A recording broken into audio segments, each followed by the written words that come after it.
कुठं जातं शेवटी परमात्म्यामध्ये विलीन होऊन जातं असा विचार आहे बरं का. याचा अर्थ काय झाला, हे सगळं जग लयाला कुठं चाललं, परमात्म्याच्या ठिकाणी. आणि मग परमात्म्याचं पुन्हा लय आहे का हो. आपण पृथ्वीपासून आकाशापर्यंत हे कोणात चाललं, कोणाच्यामध्ये कोणाच्या पोटात समाविष्ट व्हायला लागलं याचा विचार सांगू शकतो. आकाश शेवटी कोणाच्या पोटात गेलं याचा विचार सांगता येतो, ते परमात्म्याच्या पोटात गेलेलं आहे असं सांगता येतं आपल्याला.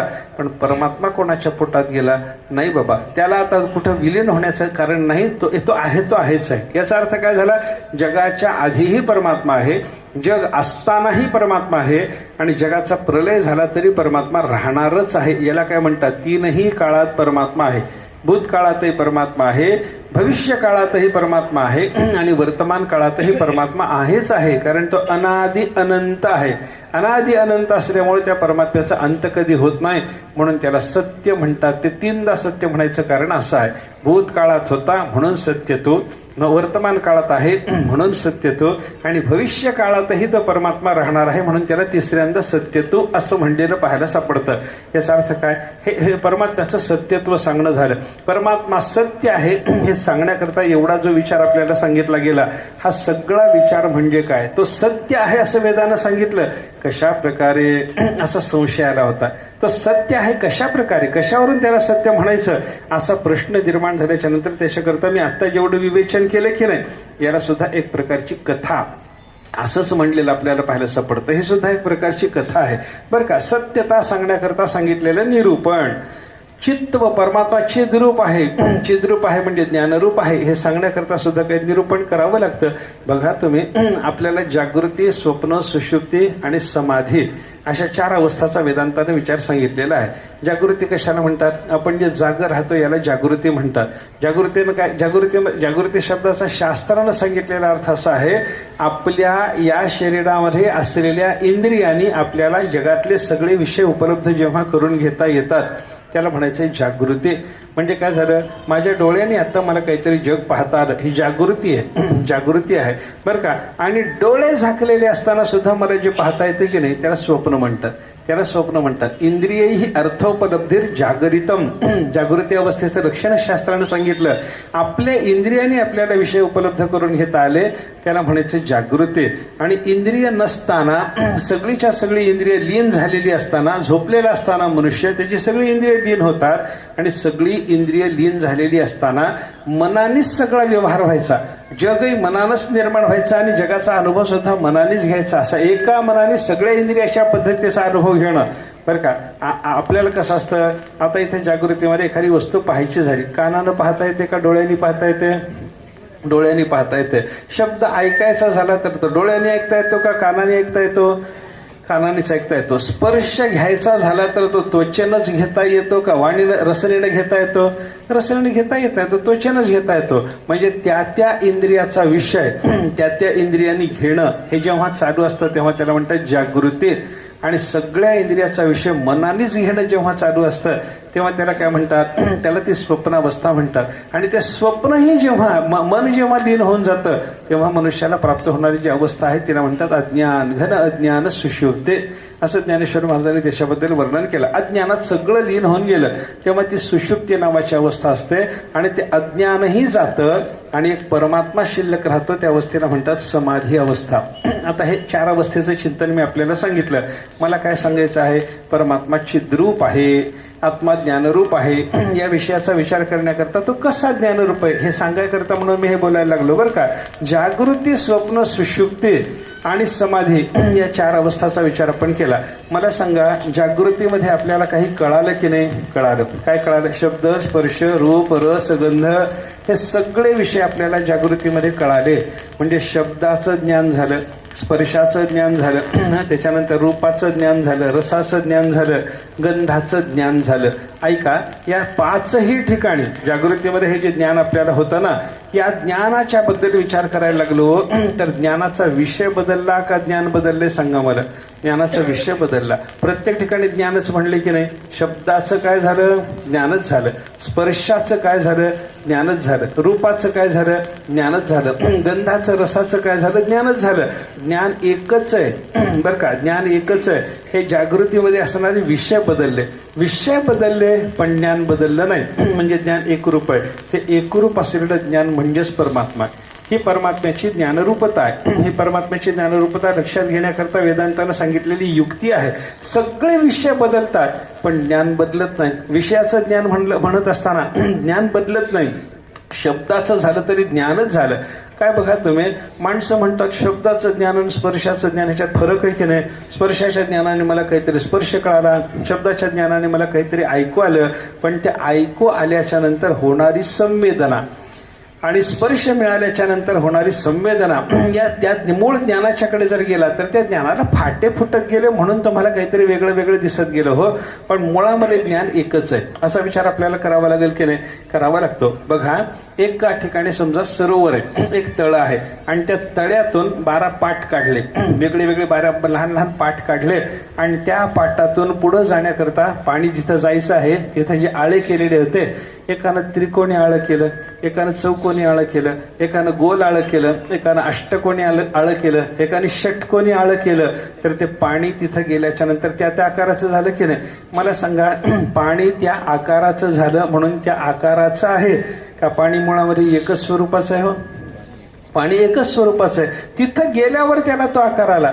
तसा शब्दापर्यंत ज्ञान जेव्हा जातं तेव्हा त्याला शब्द ज्ञानाचा आकार येतो. पण मुळामध्ये ज्ञान ते एकच आहे. मुळातलं सरोवरातलं पाणी एकच जसं असावं तसं ज्ञान एकच आहे. त्या विषयापर्यंत गेल्याच्या नंतर त्या विषयासह झालं की ज्ञानाचं स्वरूप बदलत गेलं असा विचार आपल्याला पाहायला सापडतो बरं का. म्हणजे काय झालं, शब्द स्पर्श रूप रस गंध विषय बदलले पण त्या विषयाच्या संबंधानं असणारं ज्ञान मात्र एकरूपच आहे. आता हे ज्ञान ऐका, या ज्ञानाचा विचार करत असताना ही जागृतीतलं झालं. जागृतीतलं सगळं ज्ञान एक जसं आहे तसं जागृतीतलं ज्ञान आणि स्वप्नातलं ज्ञान या दोन ज्ञानाचा विचार जर करत असताना अवस्था बदलली. जागृती नावाची अवस्था बदलली, स्वप्न नावाची अवस्था बदलली. पण त्या दोन्ही अवस्थाच्या संबंधानं असणारं ज्ञान जर आपण पाहायला लागलो ते एकरूपच आहे असा विचार आपल्याला करावा लागतो. एक काय झालं, एक पाठ गेला जागृतीकडं आणि एक पाठ गेला स्वप्नाच्या आळ्यामध्ये. त्या आळ्यात गेल्याच्या नंतर त्याला जागृतीचं ज्ञान स्वप्नाचं ज्ञान जरी म्हणलेलं पाहायला मिळालं तरी मुळामध्ये ज्ञान जे आहे ते एकरूपच आहे असा विचार झाला बरं का. आता हे जागृती आणि स्वप्न ह्याच्यात जसं झालं तसं सुषुप्तीकडे चला. सुषुप्तीमध्ये माणसाला काय असतं, घन अज्ञान सुषुप्ती असं ज्ञानेश्वर महाराजांनी वर्णन केलं. म्हणजे सुषुप्तीत अज्ञान आहे. सुषुप्तीमध्ये झोपलेल्या अवस्थेमध्ये माणसाला काही कळत नाही, कोणतंही ज्ञान नाही. पण जे काही अज्ञान तिथं आहे त्या अज्ञानाचं सुद्धा माणसाला ज्ञानच आहे की नाही. मी आत्तापर्यंत झोपलो होतो, मला काही कळालं नाही असं मनुष्य म्हणतो की नाही. जागा झालेला मनुष्य, मला आत्तापर्यंत झोप छान गाढ झोप लागली होते, काही कळालं नाही, प्रवचन कोणीकडे गेलं काही पत्ता नाही असं मनुष्य म्हणतो की नाही. झोपेतून उठल्याच्या नंतर मला काही कळालं नाही असं म्हणायला सुद्धा त्याला काहीतरी कळालेलं आहे की नाही. त्यावेळेला मला काही कळत नव्हतं हे सुद्धा त्याला कळालेलंच असतं. म्हणजे त्या अज्ञानाच्या संबंधानं का होईना त्याला ज्ञान आहे. जसं जागृती आणि स्वप्नामध्ये विषयाचं ज्ञान आहे, विषयाच्या संबंधानं ज्ञान आहे, तसं सुषुप्तीतल्या ज्ञानाचा विचार जर केला तर त्या ज्ञानाचा विषय अज्ञान असला तर त्या अज्ञानाचा का होईना सुषुप्तीमध्ये त्याला ज्ञान आहे असा विचार करावा लागतो. आणि शेवटी स्वप्न आहे समाधी अवस्थेकडे चला. समाधी अवस्थेमध्ये कसं असतं, विषय नसतात बरं का. जागृतीत जसे विषय आहेत तसे स्थूल विषय नाहीत. स्वप्नात जसे मानसिक विषय आहेत तसे मानसिक विषयही समाधीमध्ये नाहीत.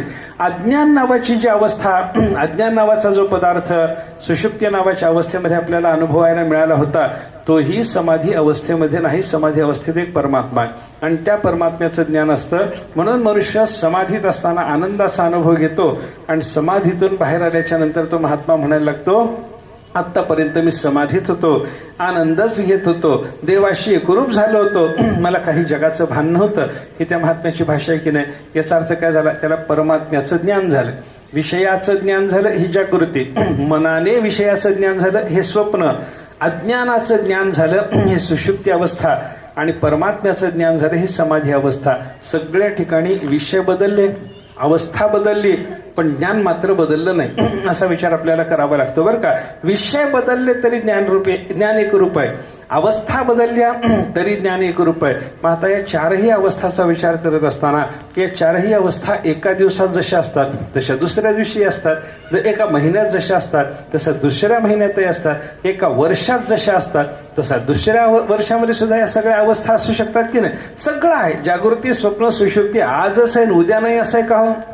सगळ्या वेळेला हे जागृती, स्वप्न, सुषुप्तीचं आपल्याला चिंतन करता येतं. मग अनंत काळामध्ये ऐका, जागृती, स्वप्न, सुषुप्ती आणि समाधी या चार अवस्था असताना त्यांच्याकडे विषय बदलले, पण प्रत्येकाचं ज्ञान बदललं का?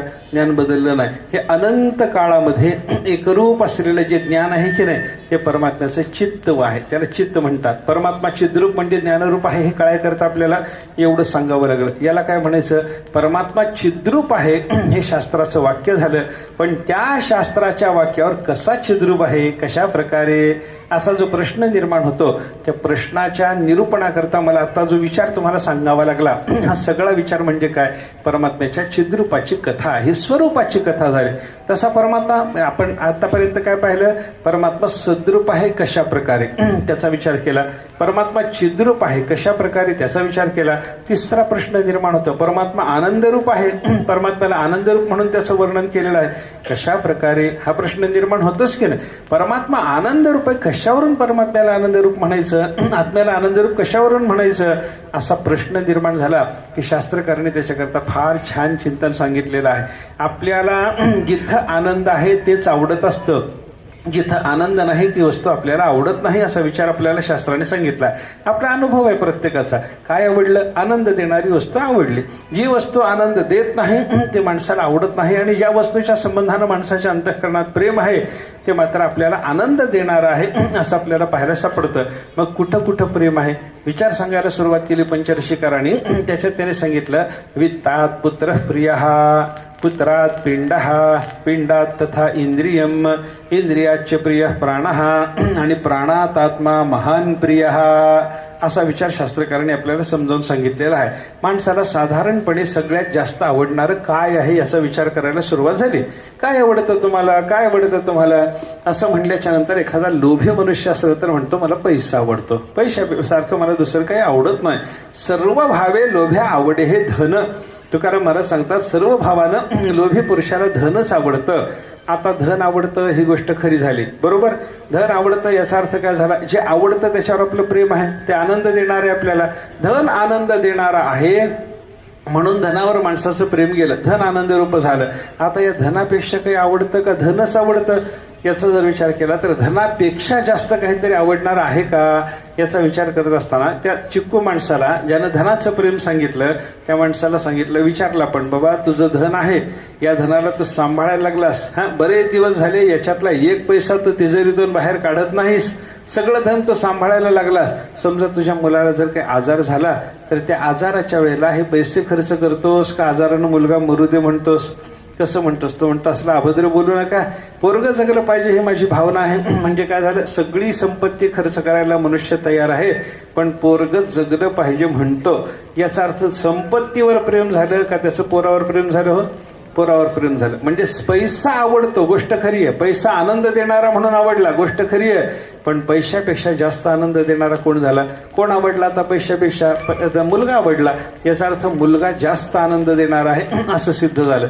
बरं, याच्या पुढं जाऊन एखाद्याला विचारा की बाबा तुलाही रोग झाला आणि पोरालाही रोग झाला आणि वैद्याने तुम्हाला सांगितलं, डॉक्टरने तुम्हाला सांगितलं, दोघांपैकी तुम्ही एक जण जगणार आहात, तर मनुष्य मी जगू दे पोरग मरू दे म्हणतो का पोरगाला मरू दे मी जगू दे म्हणतो? कसं होतं सांगा बरं? मी मरू दे म्हणतो का पोरग मरू दे म्हणतो? दोघालाही आजार झाला. अशा अवस्थेतला विचार सांगा मला. खरं खरं बोलायचं, प्रामाणिकपणानं बोलायचं, वरचं असं गळ्यातून बोलायचं नाही, ओठातलं बोलायचं नाही, पोटातलं बोलायचं. खरं खरं बोलायचं झालं. माणूस असंच म्हणतो की मुलगा मरू दे पण मी जगू दे, हे खोटं आहे बाकीचं सगळं, बरं का. ते प्रसंग आल्याच्या नंतरच कळतं माणसाला. माणसाचं म्हणजे स्वतःच्या देहावर जास्त प्रेम झालं माणसाचं, असाच त्याचा विचार आहे, बरं का. एक गोष्ट सांगतात बघा. काय झालं? एक बगीचा होता. त्या बगीच्यामध्ये पाणी देण्याकरता एक मोठा हौद होता आणि त्या बागेमध्ये एक माकडी आली. माकडीन आली. त्या माकडीनेचं पिल्लू होतं. त्या माकडाचं कसं असतं, ते पोटाला पिल्लू घेऊन फिरत असतात बघा, इकडे तिकडे उड्या मारत असतात. ते पोटाला पिल्लू धरलेलं, ते पोटाला पिल्लू धरून माकडी अशी इकडून तिकडं उडी मारताना एका झाडावरून दुसऱ्या झाडावर उडी मारायची होती. मध्ये हौद होता. इकडून तिकडं उडी मारताना त्या माकडीला पोराला सावरणं शक्य होईना म्हणून तिनं त्या दोन्ही हात सोडून दिले बरं का. आणि त्या माकडाचं कसं आहे, त्या पोरानंच आईच्या पोटाला घट्ट धरावं बरं का, पोरानंच आईच्या पोटाला घट्ट धरावं. पोरग जर निष्ठून पडलं तर आई काही विचार करत नाही म्हणजे पुन्हा त्या लेकराच्याकडे बघत सुद्धा नाही, असं माकडाच्या जातीचं सांगतात बरं का. याचा अर्थ काय झाला, त्या माकडीचं कोणावर प्रेम आहे, आपल्या देहावर प्रेम आहे की पोराला दिलेला हात सोडून देऊन ती पुढची फांदी धरते. याचा अर्थ काय झाला, कोणावर प्रेम झालं तिचं, स्वतःच्या देहावर झालं का पोरावर प्रेम झालं. पोरावर जर प्रेम असतं तर मी पडले तर पडले, पण पोरग जगलं पाहिजे म्हणून तिने पोराला धरायला पाहिजे होतं. पण माकडी काय करते, पोराचा हात सोडून देते आणि पुढच्या फांदीला धरायकरता दोन्ही हात मोकळे करून प्रयत्न करते बरं का. ते जाऊ द्या, पुढं ऐका, ही गोष्टच ऐका. या गोष्टीमध्ये काय झालं, पुढं त्या माकडीला पुढची फांदी धरायची होती. तिनं त्या लेकराचा हात सोडून दिला आणि पुढची फांदी धरायला गेले, पण ती फांदी थोडी दूर पडली, त्याच्यामुळे त्या माकडीला खाली पडावं लागलं. लेकरू घेऊन माकडी खाली पडली. कुठं, हौदात पडले. हौद रिकामा होता, दुपारची वेळ होती. सकाळी माळ्यानं सगळं पाणी हौदातलं बागेला दिलेलं होतं. हौद रिकामा, त्या रिकाम्या हौदामध्ये लेकराला घेऊन ही माकडी पडली. आता माकडी तिथं पडल्याच्या नंतर त्या माकडीनं त्या हौदातून बाहेर याकरता उड्या मारून प्रयत्न केला, पण तो हौद थोडासा जास्त उंच होता. माकडीला तेवढी उडी मारता येईना आणि त्या हौदातून त्याला काही बाहेर पडता येईना, अशी गंमत झाली. अशा अवस्थेत काय झालं, बसून राहावं लागलं. त्या हौदातच बसून राहिले. संध्याकाळपर्यंत बसले आणि संध्याकाळच्या वेळेला काय झालं, माळी पुन्हा आला. त्या बागेला पाणी द्यायचं होतं त्याला, म्हणून त्यानं त्या हौदामध्ये पाणी भरायला सुरुवात केली. हौदात पाणी भरायला सुरुवात झाल्याबरोबर माकडीला लक्षात आलं, हौदात पाणी यायला लागलंय, आता काय करा, आपल्याला जगलं पाहिजे, आपल्या पोराला वाचवलं पाहिजे, असा विचार करून माकडीनं काय केलं, इकडे तिकडे खेळत असलेलं ते पिल्लू उचलून अशी मांडी घालून बसली. मांडीवर ते पिल्लू घेतलं. मांडीवरही पाणी आलं, छाती इतकं पाणी आल्याच्या नंतर त्या पोलाच्या नाकातोंडात पाणी जायला लागल्यावर माकडीनं त्या पोराला असं थोडंसं वर उचलून धरलं. तिथंही पाणी यायला लागलं. माकडीनं लेकराला आपल्या पिलाला खांद्यावर घेतलं. तिथंही पाणी यायला लागलं. माकडी उठून उभी राहिली.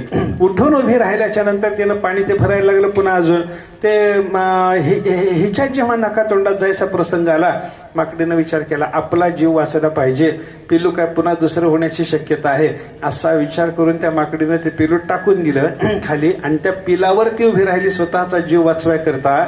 उदाहरण माझं संपलं. मला सांगा, त्या माकडीचं पिल्लावर प्रेम जास्त झालं का स्वतःच्या देहावर प्रेम जास्त झालं? बोला. हे एकाच माकडीचं असतं असं समजायचं कारण नाही, सगळ्याचं तसंच असतं बरं का. आपण पैशापेक्षा मुलावर जास्त प्रेम आहे, गोष्ट खरी आहे, पण मुलापेक्षा जास्त प्रेम कुठं आलं? आपल्या देहावर आलेलं असतं बरं का. वित्तात पुत्र प्रिय, म्हणून पंचरशिकारानं सांगितलं पैशापेक्षा मुलगा प्रिय आहे बरं का. पुत्रात पिंड, मुलाच्या पेक्षा जास्त काय आवडतं? पिंड. पिंड म्हणजे आपला देह आवडतो. या देहापेक्षा काय आवडतं सांगा मला? पिंडात तथा इंद्रियम, माणसाला आपल्या देहाच्या पेक्षा आपल्या इंद्रियाचं जास्त प्रेम आहे. इंद्रियाचं जास्त प्रेम आहे, देहापेक्षा इंद्रियाचं प्रेम आहे. कसं? उदाहरणानं सांगतो. एखादा माणूस आहे, काहीतरी आजार झाला. आता त्याला काहीतरी आजार झाल्याच्या नंतर माणसाला डोळ्याला दिसेन असं झालं. तर आता डोळ्याला दिसेन असं झाल्याच्या नंतर त्या माणसाला कोणीतरी सांगितलं की बाबा तुम्हाला आता डोळ्याचं ऑपरेशन करावं लागणार आहे. माणूस डोळ्याचं ऑपरेशन करायला तयार राहतो की आंधळाच राहायला तयार होतो? सांगा बरं मला. डोळ्याचं ऑपरेशन करायला त्या बोलत चला की माझ्याशी थोडं. डोळ्याचं ऑपरेशन करायला तो तयार होतो की नाही? ऑपरेशन करायला तयार. हे ऑपरेशन करणं म्हणजे काय हो? डोळ्यावर आलेला जो तो पडदा आहे त्या पडद्याला असं खरचटून काढून टाकतात, घासून काढून टाकतात. तो पडदा असा काढून टाकला जातो. पडदा काढून टाकणं म्हणजे काय मला सांगा बरं. पडदा जो काढून टाकला जातो तो आपल्या या पिंडाचा म्हणजे देहाचा एक भाग आहे की नाही? मग देहाचा भाग असलेला तो पडदा काढायची तयारी झाली, तो काढून टाकून द्यायला मनुष्य तयार झाला. याचा अर्थ काय झाला? पिंडावर प्रेम नाही, इंद्रियावर प्रेम आहे. डोळ्यावर प्रेम आलं, आता ते पिंडावरचं प्रेम गेलं, डोळ्यावर प्रेम आलं. याचा अर्थ काय? इंद्रियावर माणसाचं देहापेक्षा जास्त प्रेम असतं. इंद्रियापेक्षा काय प्रिय आहे सांगा मला? इंद्रियाच प्रिय प्राण, इंद्रियापेक्षा प्राण माणसाला जास्त आवडतो असं पंचरशिकाराने चिंतन केलेलं आहे. इंद्रियापेक्षा आपल्याला प्राणाचं प्रेम जास्त आहे. बघा तुम्ही, एखाद्या माणसाला आजार झाला, डायबिटीस वगैरे असला, आणि त्या माणसाला पुढे साखर वाढले, काहीतरी लागलं, जखम झाली, विषारी झाली, गँग्रीन झालं, आणि डॉक्टरने सांगितलं तुमचा पाय तोडावा लागतो, त्याच्याशिवाय तुम्ही जगत नाहीत. मनुष्य काय म्हणतो? पाय जाऊ दे म्हणतो की मी जाऊ दे म्हणतो? पाय जाऊ दे पण मी जगू दे म्हणतो. म्हणजे याचा अर्थ काय झाला? जगू दे म्हणजे प्राणावर प्रेम आलं, आणि पाय जाऊ दे याचा अर्थ काय झाला? इंद्रियाचं प्रेम गेलं. आत्तापर्यंत इंद्रियाचं प्रेम होतं, पण प्राणावर बेतलं. मनुष्य इंद्रिय सोडायला तयार होतो, पण माझा प्राण जगला पाहिजे अशी भावना माणसाची झाली. म्हणजे इंद्रियापेक्षा प्रेम कुठे गेलं? प्राणावर गेलं. कसा कसा प्रकार झाला बघा. हे पैशावर प्रेम होतं, त्याच्यापेक्षा जास्त प्रेम मुलावर. मुलावर प्रेम होतं, त्याच्यापेक्षा जास्त प्रेम आपल्या देहावर. देहावर प्रेम होतं, त्याच्यापेक्षा जास्त प्रेम आपल्या इंद्रियावर. इंद्रियावर प्रेम होतं, त्याच्याही पेक्षा जास्त प्रेम आपल्या प्राणावर आलं. आणि या प्राणापेक्षाही अधिक प्रेम कुठं असेल? प्राणादात्मा महान प्रिय हा. पंचरशिकार शेवटी सांगतात प्राणापेक्षा आत्मा आवडणारा असतो. प्राणापेक्षा आत्म्याचं प्रेम जास्त आहे. बघा तुम्ही, म्हणून एखादा माणूस आपल्याला फार दुःख व्हायला लागलं की प्राण सुद्धा सोडायला तयार होतो आत्महत्या करून. म्हणजे प्राणाचा त्याग करायची तयारी आहे, पण मला बरं वाटावं, हा जो मला म्हणण्यामधला जो मी आहे की नाही, तोच आत्मा आहे. त्या मला बरं वाटायचंय याच्याकरता प्राणाचा त्याग करायला तयार झाला. ज्याच्या सुखाकरता, म्हणजे मला बरं वाटावं, माझं दुःख जावं म्हणून मी प्राण सोडून द्यायला तयार आहे, असं म्हणणाऱ्या माणसाचा तो जो मी आहे, तो मी म्हणजेच आत्मा आहे. याचा अर्थ काय? तो प्राण सोडायला तयार आहे, पण मला बरं वाटावं म्हणतो. हा मी जो आहे तो मीच आत्मा आहे. त्याच्यावर सगळ्यात जास्त प्रेम सिद्ध झालं की नाही? बोला. पैशापेक्षा मुलावर, मुलापेक्षा देहावर, देहापेक्षा इंद्रियावर, इंद्रियापेक्षा प्राणावर, आणि प्राणापेक्षाही अधिक प्रेम कुठं जर असेल तर ते आपल्या आत्मस्वरूपावर म्हणजेच परमात्म्यावर प्रेम आहे. आणि परमात्म्यावर प्रेम का आहे? वरच्यावर पुढच्या पदार्थावर प्रेम का गेलं? त्याचं कारण मागच्या पदार्थापेक्षा पुढचा पदार्थ जास्त आनंद देणारा आहे. म्हणून पैशापेक्षा मुलाचा आनंद जास्त. पैसा जाऊ दे, मुलगा राहू दे. मुलापेक्षा देहावर प्रेम जास्त. मुलगा जाऊ दे पण देह राहू दे. देहापेक्षाही आपलं प्रेम इंद्रियावर येतं, म्हणून देह जाऊ दे पण इंद्रिय टिकू दे. इंद्रियापेक्षा प्राणावर प्रेम जास्त, म्हणून इंद्रिय जाऊ दे पण प्राण राहू दे. प्राणापेक्षा आत्म्यावर प्रेम जास्त, म्हणून प्राणही जाऊ दे पण माझा आत्मा सुखी राहू दे, आनंदी राहू दे. असं मनुष्याचं जे बोलणं आपल्याला ऐकायला मिळतं की नाही, याच्यातून सगळ्यात अधिक प्रेम कुठं झालं? बोला. आत्म्यावर. आत्म्यावर सगळ्यात अधिक प्रेम का? तिथं सगळ्यात अधिक आनंद आहे म्हणून. याचा अर्थ काय झाला? आत्मा आनंद रूप आहे, आत्मा सत्य स्वरूप आहे हे सांगायकरता आपण विचार केला. आत्मा चिद्रूप आहे हे सांगायकरता आपण विचार केला.